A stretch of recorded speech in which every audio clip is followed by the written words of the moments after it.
పరిశుద్ధ నామమునకు మహిమ కలుగునుగాక. ఇప్పుడు ఉన్న మీ అందరికీ మన ప్రభువైన యేసుక్రీస్తు నామంలో వందనాలు తెలియపరుస్తున్నానండి. మరి వందనాలు. దేవుడు మనల్ని ప్రేమించి 30వ తారీఖులో ప్రభు మనకు ఈ సమయాన్ని ఇచ్చారు.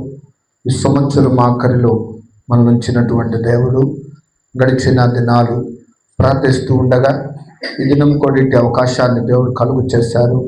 మరి రేపు 31 మరి 31వ తారీఖు మరి అన్ని విషయాలలో మరి దేవుడు మన కొరకు సిద్ధపరిచినటువంటి ఒక మంచి సమయాలవి.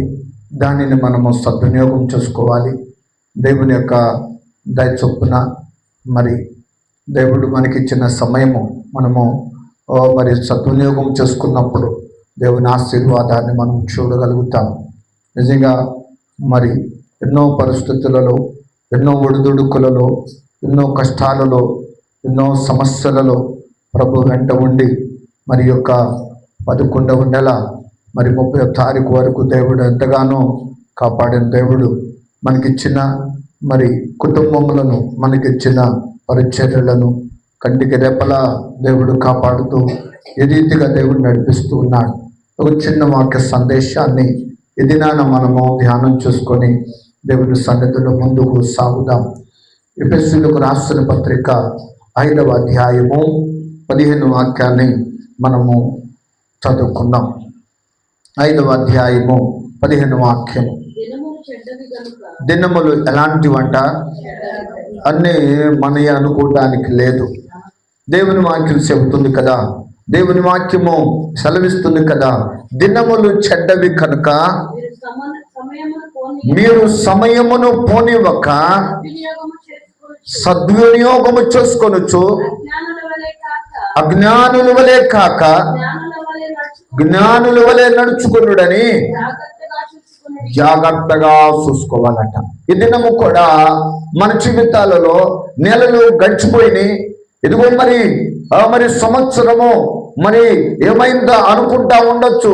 ఈ సంవత్సరంలో నేను ప్రారంభించాలి ఒక దేవుని సన్నిధిలో ప్రార్థన, నేను దేవుని సన్నిధిలో దిద్దుబాటు చేసుకోవాలి, దేవుని సన్నిధిలో ఉపవాసం ఉండాలి, దేవుని సన్నిధిలో నా ఇంటి కోసమై నేను ఇంత ప్రణాళిక పెట్టుకోవాలి, ఇదిగో మరి అనుకొని ఉండొచ్చు.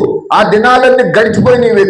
ఇక సమయం ఎక్కడికి వచ్చిందయ్యా అంటే చివరి భాగంలో కొన్ని.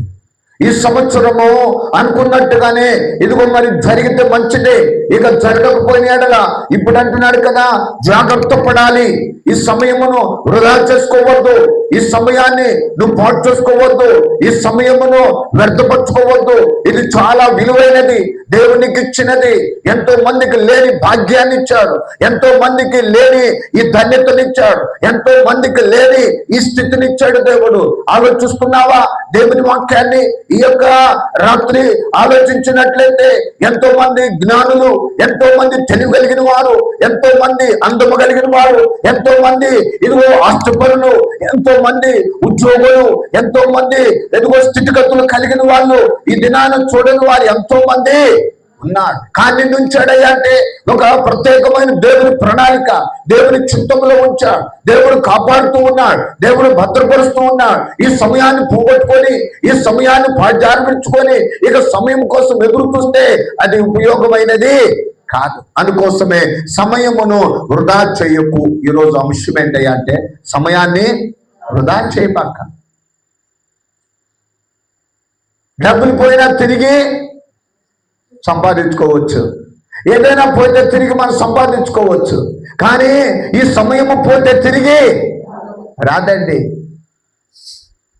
ఏశావు అని బైబిల్లో చెప్తున్నాడు. యాకోబు ఏశావు ఇద్దరు అన్నదమ్ములే. సమయమునట వృధా చేసుకున్న తర్వాత అన్నాడు, ఇదిగో అట్టి సమయం కోసమట, అట్టి ఆశీర్వాదం కోసమట ఎంత ఎదిగినా కానీ ఏశావు జీవితంలో మరలా ఆ ఆశీర్వాదాన్ని పొందలేదు అన్నాడు. అందుకోసమే బైబిల్లో రాసిన మాట ఏంటంటే యేసేపు వంటి భ్రష్టుడు, యేసేపులో ఏదైనా చేయలేడు వేరుందన్నాడు. కనుక అతడు వృధా చేసుకున్నటువంటి రీతి కనబడతా ఉంది.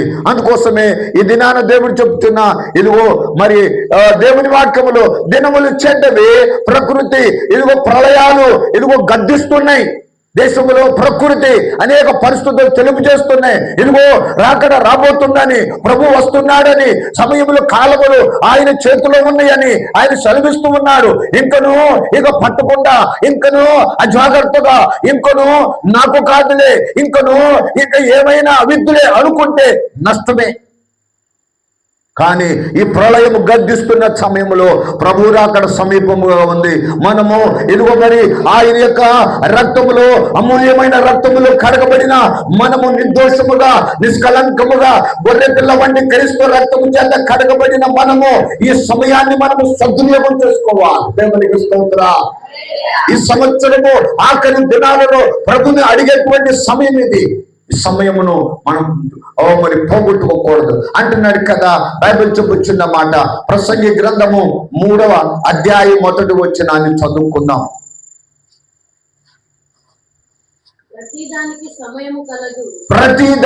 సమయము కలదు, ఆకాశము క్రింద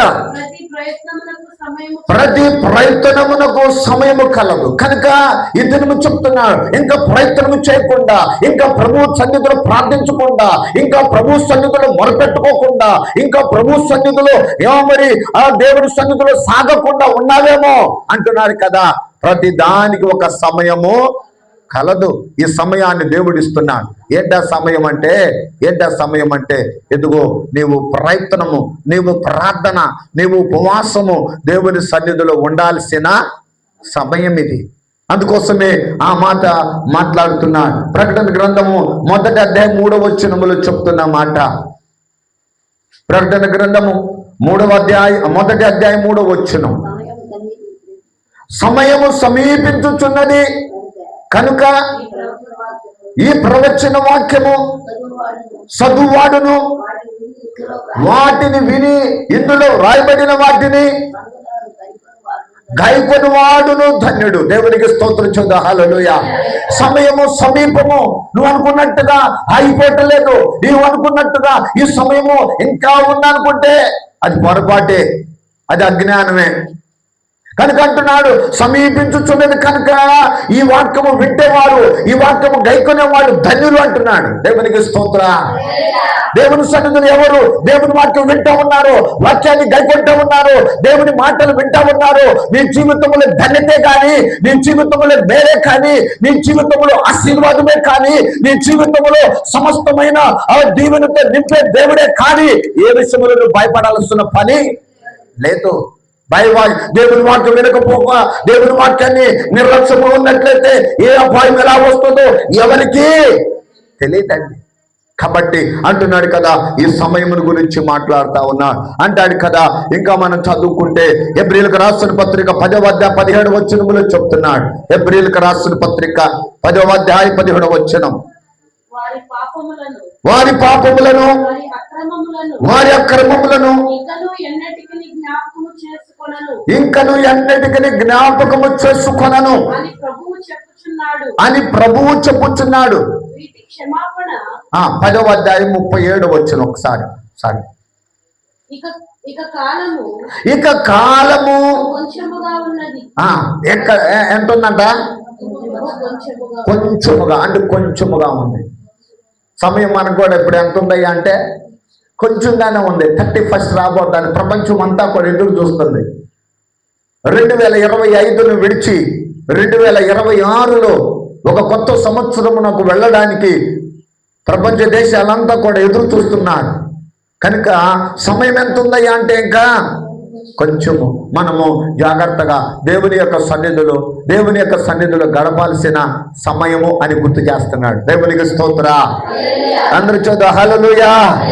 కాబట్టి దేవుని బిడ్డలారా, ఇక్కడ మనం చూసినట్లయితే మంచి సమయము అనే మాట మనం చదువుకుంటున్నాం. ఈ మంచి సమయం దేవుడిచ్చాడు. హోషేయ గ్రంథము 10వ అధ్యాయం 12వ వచనాన్ని మనం చదువుకుంటే మంచి సమయాన్ని గురించి వృధా చేయకుండా సద్వినియోగం చేసుకునే సమయం ఏంటో తెలుసా? హోషేయ గ్రంథము 10వ అధ్యాయం 12వ వచనం. నీతి ఫలించినట్లు మీరు విత్తనము వేయుడి, ప్రేమయను కోత మీరు కోయుడి. యెహోవాను వెతుకుటకు ఇదే సమయము కనుక ఆయన ప్రత్యక్షమై మీ మీద నీతి వర్షము కురిపించినట్లు ఇది వరకు ఎన్నడును. దేవునికి స్తోత్ర. అంతేను కదా, యెహోవాను వెతికే సమయం ఇది. మనము మన యొక్క హృదయం అనే యొక్క ఫలమును దున్నుకోవాలి. అది బీడిపోకూడదు. అదిగో మనము దున్నబడాలి. ఆ యొక్క పంట వస్తుంది. ఎంత పంట అంటే 100 పంట ఉంది. ఆ పంటకు మనము ఆ ప్రతిఫలం పొందుకోవాలి దేవుని సన్నిధిలో. అందుకోసమే మనము ఏం చేయాలంట, వెతికే సమయం ఇది. దేవుని వెతుకుతా ఉండు, దేవుని పాదాలు పట్టుకుంటా ఉండు, ప్రార్థన చేస్తా ఉండు. నీ కుటుంబ విషయములో, నీ భర్త విషయములో, నీ భార్య విషయములో, ఏ సమస్యల విషయములో, ఏ ఇబ్బందుల విషయములో, ఏ కష్టాల విషయములో, ఏ శ్రమలు అనే మరి ఇబ్బంది పడుతున్నావు దాని విషయంలో ప్రార్థించు. దేవుడు కార్యం చేస్తాడు. దానికి నీతి అనే ఫలము ఉన్నది. ఆ ఫలం వస్తుంది. వర్షం అంట. ఏ వర్షం అంట? అది నీతి వర్షం ఉంది. తన ప్రజలకు వర్షాన్ని కురిపిస్తాడు ఆయన. నీతి వర్షం ఉంది. నీతిమంతులుగా ఉన్నా నీకు, నీతిమంతులుగా ఉన్న నీ కుటుంబానికి, నీతిమంతులుగా ఉన్న నీ జీవితంలో ఒక వర్షము రాబోతుంది. అది పరలోకమనే వర్షము ఆయన కుమ్మరించబోతున్నాడు మీద. అప్పుడు ఫలభరితమైన ఆశీర్వాదం పొందుకుంటాం. దేవునికి స్తోత్రం. దేవుని బిడ్డలారా, ఆయన అదిగో అంటున్నాడు కదా, వెతికే సమయం ఇది. అది మరి మన జీవితాల్లో ఆశీర్వాదం వస్తుంది. 55 వాక్యములో కూడా యెషయా గ్రంథము 55వ అధ్యాయము 6వ వాక్యాన్ని మనం చదువుకుందాం. యెహోవా మీకు దొరుకు కాలమున ఆయనను వెతుకుడి, ఆయన సమీపముగా ఉండగానే. ఇది మనము ప్రార్థించాల్సిన సమయం. ఆయన దగ్గరగా ఉండగానే, సమీపముగానే. అదిగో గుడ్డివాడు ఎక్కడున్నాడు అంటే త్రోవ ప్రక్కన ఉన్నాడు. అతడు ఉన్నదేమో త్రోవ ప్రక్కన, యేసు ఎలుతున్నదేమో అతనికి సమీపముగా. దేవునికి స్తోత్ర. ఒకసారి ఆలోచిస్తున్నావా? నువ్వెక్కడున్నా కానీ నీ సమీపముగా ఉంటాడు ఆయన. నీకు దగ్గరగా ఉంటాడని గుర్తు చేస్తున్నాడు. అదిగో అతడు అదిగో త్రోవ ప్రక్కన కూర్చొని భిక్ష అడుగుతూ ఉండొచ్చు, కానీ వెడుతున్న మార్గం ఏంటో తెలుసా? తన ప్రక్క నుండే వెళ్తున్నాడు దేవుడు. ఈ రోజున దేవుని వాక్యం నీ ప్రక్క నుండి వెళ్తుంది. దేవుని వాక్యం నీలో నుండి వెళ్తుంది. దేవుడు నీవు వినటానికి ఇచ్చాడు. దేవుడు వాక్యానికి ఇదిగో నెమరు వేసుకోవడానికి, వాక్యాన్ని అనుసరించడానికి ఈ సమయాన్ని ఇచ్చాడు. ఈ సమయం సద్వినియోగం చేసుకోవాలి. అతడు త్రోవ ప్రక్కన ఉండి ఏం చేస్తున్నాడు తెలుసా? ఇదిగో యేసయ్య మార్గములు వెళ్తున్నాడని తెలిసి భిక్షమడుకోవట్లా. అదిగో తన జీవనము కోసం అడగటల్లా. తన యొక్క ఆ జీవితం ఏంటో అతడు గుడ్డితనముగా అతడు కొంతకాలం అలాగ సంవత్సరాలు జీవిస్తున్నాడు. అదిగో ఆధారపడే స్థితి ఉన్నది. ఎవరి మీద ఆధారపడే స్థితి ఉన్నది. అతడు చూడలేని స్థితిలో ఉన్నాడు. ఇప్పుడు అడుగుతున్న దేవునికి స్తోత్ర. యేసు ప్రభువు అడుగుతున్నాడు. ఏమని అడుగుతున్నాడంటే, దావీదు కుమారుడా నన్ను కరుణించు. ఎప్పుడేమో ధర్మం చేయమనంటే అందరి వైపు చూసి అడుగుతుంటే, ఇప్పుడు అడుగుతున్నది ఏంటో తెలుసా? దావీదు కుమారుని అడుగుతున్నాడు, నన్ను కరుణించు. అతడు ఏమని ఆ మార్గంలో తన ప్రక్కలో నుండి వెళ్తున్నాడు, తన దగ్గర నుండి వెళ్తున్నాడు. ఈ సమయం పోతే తన జీవితంలో ఇక సమయమో రాదు. అలాగని అడుగుతుంటే అందరూ అనుకున్నారు అతని యొక్క కేక యేసయ్య ఎందుకు ఎత్తాడు, అతని యొక్క మనం ఎందుకు ఆరగిస్తాడు, అతన్ని చూస్తాడా, ఈ రీతిగా అనుకుంటా ఉంటుంటే ఎదుగు దేవుడు యేసయ్య ఏమన్నాడో తెలుసా? వెంటనే అతను నా దగ్గరకే అతడు త్రోవ ప్రక్కన ఉండొచ్చు, అతడు పైకి రాకుండా ఉండొచ్చు, అతడు భిక్షం అడుగునే స్థితిలో ఉండొచ్చు, కానీ యేసయ్య నిలబడే స్థితి ఇచ్చాడు దేవుడు. దేవునికి స్తోత్ర. ఎప్పుడైతే నువ్వు నిజముగా అడుగుతూ ఉంటావో, ప్రార్థిస్తుంటావో, నా స్థితి ఇదిగో ఎప్పుడైతే ప్రభువు చెప్పుకుంటావో, ప్రభు ఎదుట నిలబడే స్థితి ఒకరోజు వస్తుంది. ఒకరోజు ఒక స్థానం ఇస్తాడు, ఒకరోజు ఒక స్థితిని ఇస్తాడు. ఎన్నడూ చూడని కార్యము చూపిస్తాడు, ఎన్నడూ చూడని మేలులతో నింపుతాడు. ఎన్నడూ కార్యము ఇదిగో నీ జీవితంలో జరగని కార్యాలు జరుగుతాయి. అది స్వస్థత, అది ఒక రక్షణ, అది ఒక ఇంటి గురించా, అది ఒక వివాహ విషయమా, అది ఇల్లు కట్టుకునే పరిస్థితి, ఇదిగో ఎలాంటిదైన కార్యములు చేయగలిగిన దేవుడు ఆయన. దేవునికి స్తోత్రం. ఆయన ఏంటంటే నిలబడే రోజు ఉంటుంది. గుర్తుపెట్టుకో, ఈ రోజు కోసం కాదు, ఒక రోజు ఉంది, ఆ రోజు కోసమే నువ్వు ప్రార్థన చేయాలి. దేవుడు చెప్పినది ఏది, యేసయ్య చెప్పినది ఏది నిరర్ధకము కానేరదు. దేవుని వాక్యం నమ్మదగినది. ఈ రాత్రి దేవుని బిడ్డలారా, ఈ మంచి సమయమున ఒకటి నువ్వు వెతుకుతా ఉండాలి, యేసయ్యను వెతుకుతా ఉండాలి. యేసయ్యను ఎప్పుడైతే వెతుకుతావో అంటారు కదా, అదిగో ఆ వ్యక్తితో యేసయ్య చెప్తున్న మాట ఏంటో తెలుసా, యేసు ప్రభువు చెప్తున్న మాట ఏంటో తెలుసా, నా నుండి నీకేం కావాలి, ఏం కావాలని కోరుకుంటున్నావు అన్నాడు. ఆ మంచి ఆ సమయమున అన్నారు కదా, అయ్యా నాకు ధనం లేదయ్యా అంటే ధనం ఇచ్చేవాడే, ఇల్లు లేదయ్యా అంటే ఇల్లు ఇచ్చేవాడే, బట్టలు లేవంటే బట్టలు ఇచ్చేవాడే, అతనికి ఆహారం లేదంటే ఆహారం ఏది అడిగితే అది ఇచ్చేవాడే. కానీ అడిగింది, అయ్యా నాకు చూపు లేదయ్యా, చూడలేకపోతున్నానయ్యా, నేను అందరితో ఉన్నానయ్యా అని చెప్పినప్పుడు వెంటనే నీకు చూపు కలుగునుగా కన్నాడు. దేవుడికి స్తోత్రం. ఏం అడుగుతావో అది చేయగలిగిన దేవుడు ఆయన. నీ కోసమో నీ పిల్లల కోసమో ఏం అడుగుతున్నావో అది చేసే దేవుడు నీ ప్రభు. దేవునికి స్తోత్రం. ఆయన 30 తారీఖులు మనం ఉంచాం. ఆయన నీ మీద నా మీద ఒక ప్రణాళిక ఉన్నది దేవుని చిత్తములో. కాబట్టి అంటాడు ఇక్కడ రెండవదిగా మనం అడగాల్సింది మంచి సమయం ఏంటో తెలుసా, రోమపత్రిక 11వ అధ్యాయం 25వ వచనం. రోమపత్రిక 11:25 వచనం. సహోదరులారా, మీ దృష్టికి మీరే బుద్ధిమంతులమని అనుకొనకుండానట్లు ఈ మర్మము ఇది తెలుసుకొనగోరుచున్నాము. అదేమనగా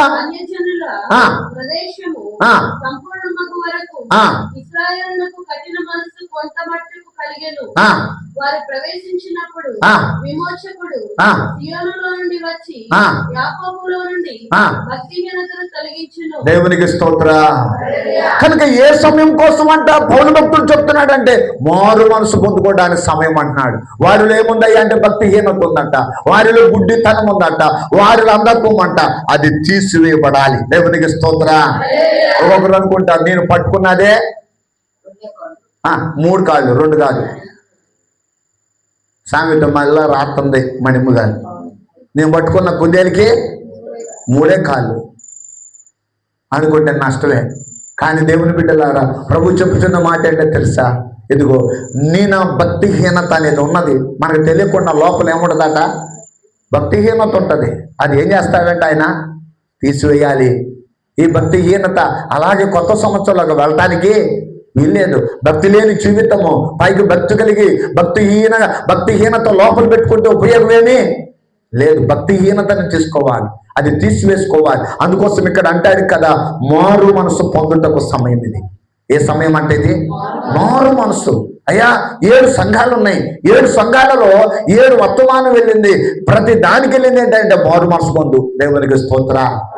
ఈ రోజున మన జీవితాల్లో కూడా అటు మారు మనసు మనకు అవసరం, అటు పశ్చాత్తాప మనసు మనకు అవసరం, అలాంటి దిద్దుబాటు జీవితం మనకు అవసరము. మారు మనసు అనేది దేవుడిచ్చినటువంటి మనసు అనేది చాలా అవసరమై ఉన్నది. కాబట్టి ఈ రాత్రి మరొకసారి అదిగో ఏ సమయం అంటే మారు మనసు పొందుటకు సమయము. అందుకోసం 2 కొరింథీయులకు రాసిన పత్రిక 6వ అధ్యాయం 2వ వచనములో చెప్తున్నాడు. 2 కొరింథీయులకు రాసిన పత్రిక 6వ అధ్యాయం 2వ వాక్యం. ఏ సమయం అంటే అది ఏ సమయం అయ్యా అంటే దేవుడు నీ ప్రార్థన విని అనుకూల సమయం. గుర్తుపెట్టుకో, నువ్వు ప్రయాసపడుతున్నావు, ఉపవాసం ఉంటున్నావు, ఈ సంవత్సరం ఆఖరిలో నా బిడ్డలు నా కుటుంబము అని నీ హృదయంలో వేదన బాధ ఉన్నది. అది దేవునికి ఎలా ఉంటుంది అంటే అనుకూలమైన సమయముగా ఉంటున్నాడు. అనుకూల సమయమందు నీ మొరను ఆలకించి తిని రక్షణ దినమందు. కనుక దేవుడు అనుకూల సమయం ఇచ్చాడు. ఇది ప్రార్థనలో, నీ ప్రార్థనలో ఆదుకుంటాడు ఆయన, నీకు సహాయం చేస్తాడు ఆయన. ఏమాత్రం భయపడాల్సిన పని లేదు, దేని గురించి దిగులు చెందాల్సిన పని లేదు. ఆదుకోవడానికి ఉన్నాడు ఆయన. అంటాడు కదా, నా దక్షిణ హస్తమే నిన్ను ఆదుకోను. దేవుడు ఆదుకుంటాడు. ఆయన ఆదుకోకపోతే మనుషుడు ఆదుకుంటాడా? ఏ వ్యక్తి ఆదుకుంటాడా? ఏ అన్న, ఏ తమ్ముడు, ఏ చెల్లి ఎవరు ఆదుకుంటారండి? దేవుడు ఆదుకోకపోతే ఎవరు నిన్ను ఆదుకునే వాళ్ళు లేరండి. ఒకే ఒక యేసయ్య మాత్రమే నన్ను ఆదుకోవాలి. దేవునికి స్తోత్రం. ఆయన ప్రేమ ఎంతో గొప్పది, ఆయన కరుణ ఎంతో గొప్పది, ఆయన జాలి ఎంతో గొప్పది. ఈ సంవత్సర కాలం అంతా కాపాడి ఈ సమయం ఇచ్చాడు. ఎందుకో తెలుసా? నీ ప్రార్థన వినడానికి ఉన్నాడు ఆయన. దేవునికి స్తోత్ర. ఇందులో మంచి సమయంలో మూడవది మనం ఏం చేయాలయ్యా అంటే రోమపత్రికలు 12వ అధ్యాయము 13వ అధ్యాయము 11వ వాక్యాన్ని చదువుకుందాం. 13వ అధ్యాయం 11వ వాక్యం. మరియు మీరు కాలమును ఎరిగి నిద్ర మేల్కొను వేళ అయినదని తెలుసుకొని, అది కాలం ఎరిగి మనము నడుచుకోవాలి. అది మేల్కొని ఉండాల. నిద్రపోయే కాలం వేరు, మేల్కొనే కాలము వేరు. ఇది ఏ కాలం అంట? ఇది ఏ సమయం అంట? ఈ 31 దినమా ఎలాంటిదంట? మేల్కోవాల్సినటువంటిది. నిద్రపోయేడానికి మన ఆత్మ సంబంధముగా మనము నిద్రపోవడానికి ఇది సమయము కాదండి. నిద్రపోయినటువంటి వాళ్ళు, ఆ బుద్ధి లేని కన్యకలు, వారు ఆ యొక్క పెళ్లి విందును కోల్పోయారు. పెళ్లి కుమారుతో ఉన్న సహవాసాన్ని కోల్పోయారు. దేవుని సన్నిధిలో ఉన్న ఆ విధమైనటువంటి ఆనందము, సంతోషము కోల్పోయారు. కారణం ఏంటో తెలుసా? వారు మేల్కొని ఉండలేదు. వారు కాలము వెలిగి సిద్ధపడలేదు. వారు సిద్ధపాటు లేకుండా ఉన్నారు. వారు బుద్ధి లేని కన్యకలుగా పిలువబడ్డారు. కాబట్టి ఇక్కడ కాలము వెలిగి మనం ఏం చేయాలట? మనము మెలకువగా జీవించాలి. కాలము, సమయములు ఎవరి చేతిలో ఉన్నాయంట? దేవుని చేతిలో ఉన్నాయి. మనుషుల చేతిలో లేవు. ఏ అధికారి చేతిలో లేవు. దేవుని చేతిలో ఉన్నాయి. ఆ యొక్క వెరిగి మనం నడుచుకోవాలి. ఈ కాలమును మరి సమయాలను మార్చగలిగిన దేవుడు ఆయనే. ఆయన ధన్యతను ప్రార్థిద్దాం. ఇదిగో చిన్న పరిచర్యను దేవుడిచ్చి ఈ రీతిగా దేవుడు నడిపిస్తూ ఉండగా ఆయన కృప చేత, ఆయన దయ చొప్పున ఇటు సమయాన్ని ఇచ్చారు. మనము ఇదిగో సమయాన్ని వృధా చేయకు అంటాడు. కనుక కాలము ప్రతిదానికి సమయం అన్నాడు. సమయము సమీపించుచున్నది అన్నాడు. కాబట్టి ఈ సమయము మంచి సమయం. దేవుడు వెతికే సమయం ఇది. మారు మనసు పొందే సమయం ఇది. కాలము వెలిగి మెలకువగా ఉండే సమయం. ఇట్టి సమయాలను జాగ్రత్తగా మనం దేవుని సందులో గడుపుదాం. దేవుడి ఇట్టి మాటలు మన వినికిడిలో దేవుడు దీవించి ఆశీర్వదించునుగాక. ఆమె. అందరూ తలలు ఉంచుదాం, ప్రార్థన చేసుకుందాం. ప్రార్థన. అలాగమ్మా